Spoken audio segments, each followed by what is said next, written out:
this and that till we got around to the events of the afternoon. She was. There's just one deadline in farming that you don't mess around with. And that's the spring planting.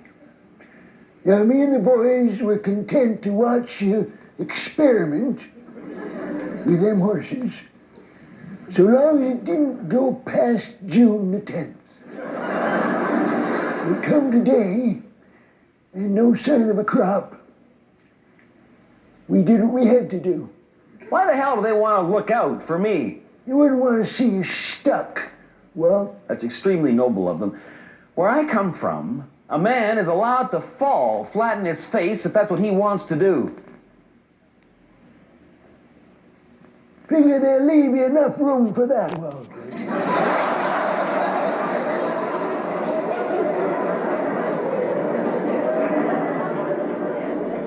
He disappeared into the darkness.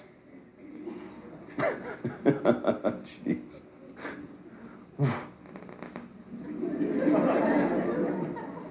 Woof yourself. Come on. Let's go to bed.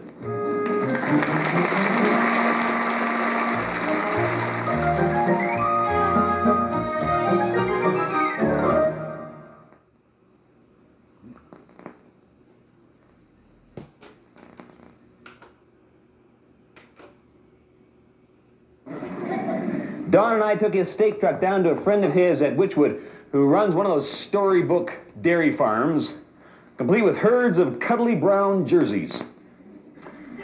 Don picked out 4 flabby old girls that were used to being milked by hand during power failures.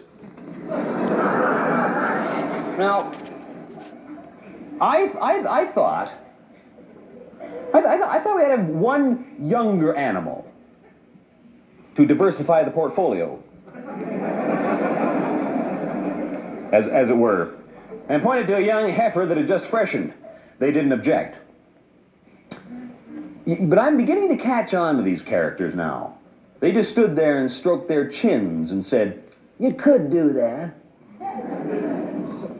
Which translated means, only a real idiot would try to do what you're about to do.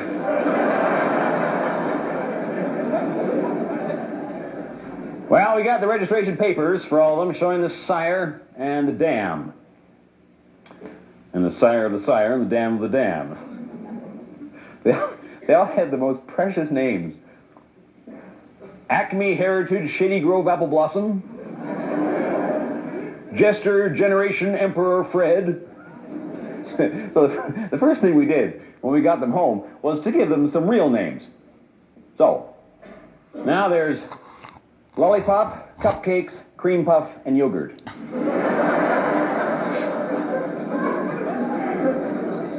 And the little heifer we called Milkshake. Don stayed to help with the first milking, showed me the basic rules of sanitation, measured at the required portions of 16% dairy ration, and the old girls stood quietly for all this. Then we got to Milkshake. She's a shy, delicate creature with a deep dish in her forehead, eyes that stand out like a frog's underfoot.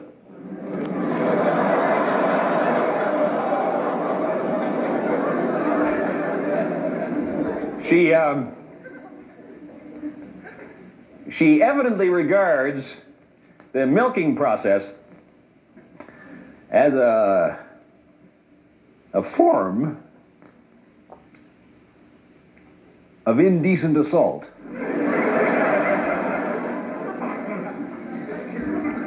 Don showed me the correct approach. He's an ex-welterweight boxer. He's fairly solid. He fixed her with a determined glare. Then he took a firm grip on the pail and the stool, strode to her side, bent over from the waist, stuck his head into her flank just below the hip. A brief struggle ensued. But the heifer was effectively pinned to the wall by Don's stance.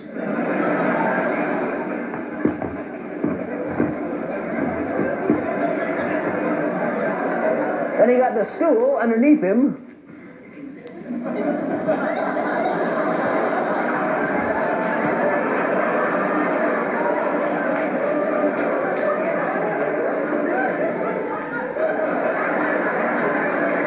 And within seconds, he was squirting away quite successfully.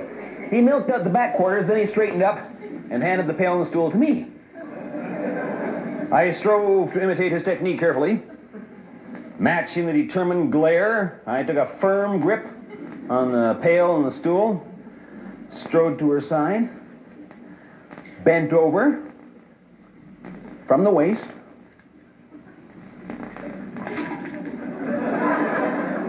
stuck my head into her flank.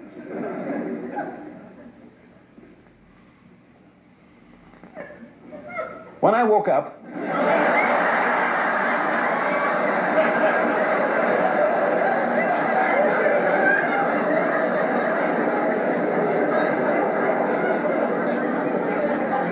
I was flat on my back, some distance away. In the straw, the doctor says I'll have 2 black eyes for a couple of weeks. And that there's no permanent damage to the nose.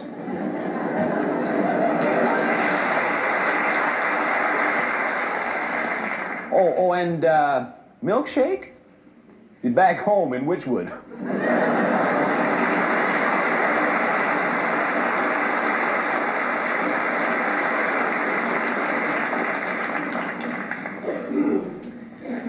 You know, Ed, those 2 horses, they can't seem to execute the simplest maneuver without kicking at each other over the traces. I put them both on report. And I went up to Freddy's to pick out an older, more experienced animal before it goes to Owen Sound for glue production. Freddie and I stood by the corral fence and watched the herd mill by while Freddie listed the track record, pedigree, and hoof size of any individual he thought might appeal. They're a pretty nondescript looking lot, but Freddie's patter buffed them up a bit. Well, now, Walt, you see the big chestnut mare? Walt, the one with one ear. Yeah, see the way she holds her head? What a stride. Huh.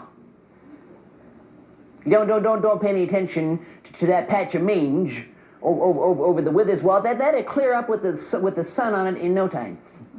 And you see the 2-year-old, what was it? He'd make a dandy hunter with a little work.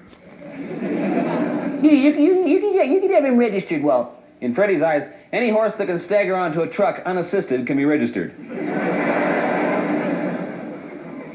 A colt lumbered by. Well, his mother was a thoroughbred. Well, his father, yep, was half quarter horse.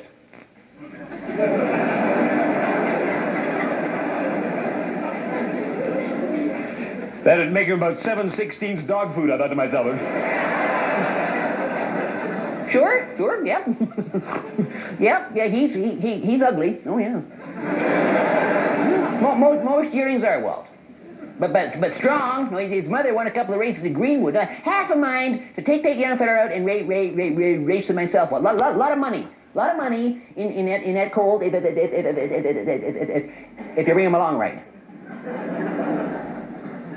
Despite the brilliant future ahead for this colt, his price was the same as the rest. $100. You're looking for something heavier, or you want to draw like. Well, come on inside. I'll show you Old King. Freddie opened the barn door, and we stepped into the gloom inside. Halfway down a row of hefty Holstein cows, a huge black workhorse towered fully 3 feet above the rest of the animals. Only the shoulders and hind quarters were available for viewing. The head was out of sight somewhere, the bottom of the oat box. It looked like a grand piano on edge. As Freddie listed the options on this animal, I began to wonder if it came with a head. I reached out and touched its flank, and this enormous head rose up from the oak box and turned to look at me. I felt as if I was looking into the eyes of some ancient priest of Shangri-La. In those luminous brown pools, I caught a glimpse of yesterday, before the milk wagon, before the prairie schooner, before King Arthur's court. I mean, this is an old horse. Hello, King. The head returned to the oat box. Yeah, I guess this fella would be old enough to vote. But strong. Oh, as long as these fellows keep their teeth, well, they never quit. you fit him up with a set of dentures, he'll last another 20 years. Oh, back up, King. Back up. Back up. I understand that the pilot of an airliner has to wait 7 seconds after he applies the throttle for the engines to respond. Same with King. The head rose up from the oat box. A blast from the nostrils filled the stall with a fine spray. One enormous hind hoof rose and came down almost tentatively on the cement walkway. Joints cracked, bulk shifted, and King was underway. You know, there's something very impressive about a really big horse. I remember when I was a kid, going down to the Royal Winter Fair and watching the big Belgians and Clydesdales line up for their events. I remember most their huge, soft noses, big, kind eyes, hooves the size of dinner plates. They came down with a clank on the cement walkway you could feel through the soles of your boots 20 feet away. I can't say I ever dreamed of owning one. They seemed so impossibly big and far away. But I did dream of having one as a friend someday, to go and visit. Once he was out in the sunshine, I could see the King was a far cry from those sleek, bob-tailed Belgians and Percherons with their nickel-plated harness. But the eyes and the nose and the dinner plates, they were there all right. $100. Walt, same as the rest. So, I led old King down the 7th concession, his great chipped hooves scraping along, his nose barely 3 inches off the ground, blowing up little hurricanes of dust every few steps. Whoop, get in there, King. Attaboy. Attaboy. I've never seen Don laugh so hard. Wow. Now, I don't expect Don to see what I see in King. He said I could have saved $100 by throwing a horsehair rug over the fence and emptying out the fireplace on it.